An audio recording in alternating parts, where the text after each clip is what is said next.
These three black women have gone viral after stealing $300 of food from a Chicago black-owned business. Now, as you can see, as the ringleader of this group gets up, these two other women will follow shortly behind her, leaving the blue-haired woman to be the last one to leave the booth. Now, this bill came out to $262, including the 18% tip that they did not pay their waitress. Now, these people may be some of the lowest IQ criminals ever, because they actually filled out a reservation tab before they got there with all of their personal information. They also then went to IG and tagged the restaurant saying thanks for the free food.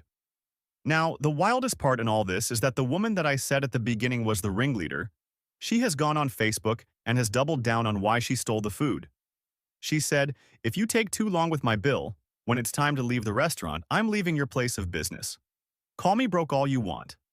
I'm not waiting longer than 10 minutes for my bill." Go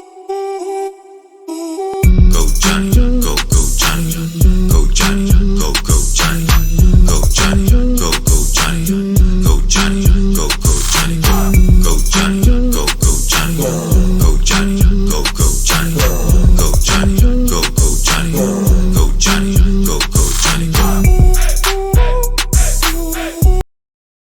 Hello, welcome back to Johnnie Reacts. My name is Johnny. Thank you for joining me today.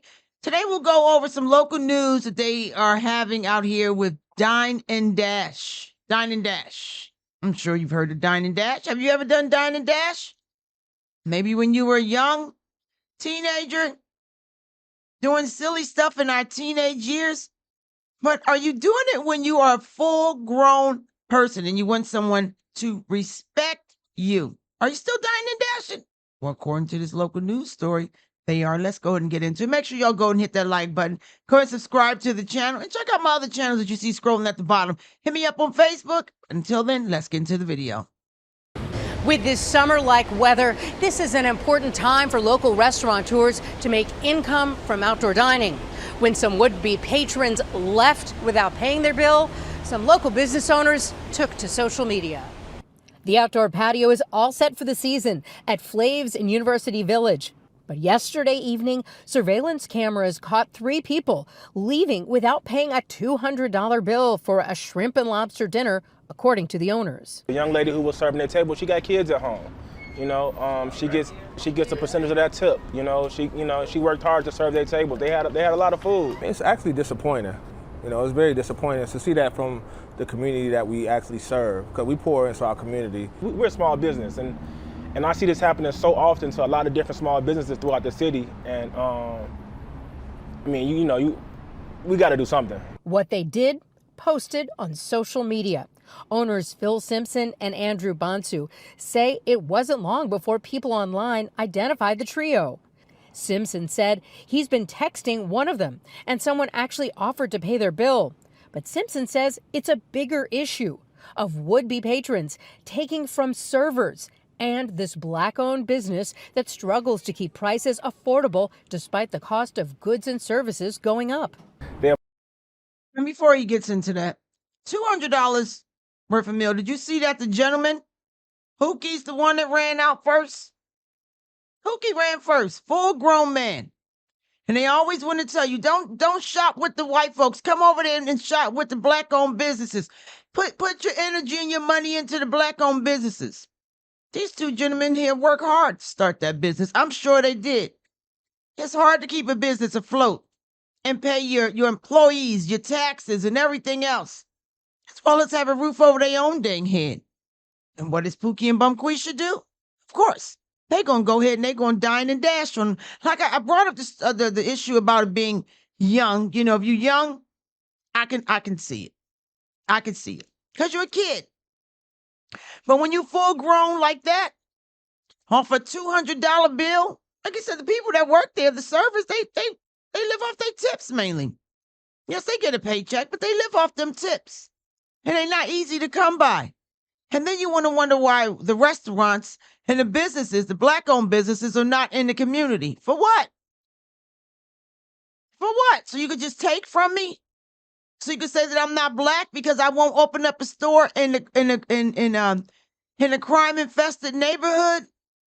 You try and give them something nice, they're not happy with that. Why would they be happy with that? Why? You can't even give them enough. They're going to nerd. It's going to be over $200. Steak and lobster and all that. Ain't that something? These gentlemen work hard. Let's see. Let's go. Make sure you hit the like button. Let's go. They apologized. They sent someone up here to pay the bill, but I declined to accept it. At that point, it was just like, you know, we gonna pursue this the right way. And You we accepted see this Dine and Dash really hurting the independent restaurants. Sam Toya is the president of the Illinois Restaurant Association. He says this theft, known as Dine and Dash, has been increasing since the pandemic, and outdoor dining establishments see even more this time of year. Definitely ticks up in the summer months. And in Chicago, you know, what do we get? Maybe 60 days of great weather that you can eat outside. Us to actually put our hard-earned money to set that up for our community and to see things like this happening, it's kind of like, you know, it's tasteless. It's important to, you know, now to at least let them know, like, yo, Flays is not going to be tolerating the Dine and Dash. The owners hope that word is spreading on social media so that those who might be tempted to dine and dash would consider who they're hurting. And who they're hurting are the hardworking people. I don't know if those people have a job or not, but would they like it if someone came into their place of business and just walked out and that would mess with their pay? You know dang well they wouldn't like that.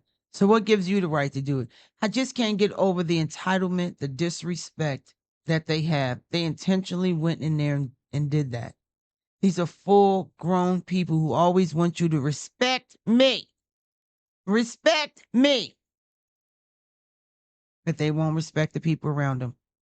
I want to know what y'all think about this. I want to know, Chicago, have y'all found these people? I've been looking for the clips to see if I've seen an update on if they found these trio. If you find it, please go ahead and leave a comment in the section, in the comment below, because I've been looking for the update on it, but I have not found one. Let me know what y'all think about this in the comment section, please. My name is Johnny. Thanks for coming to Johnnie Reacts. Until the next one, I'll see you then.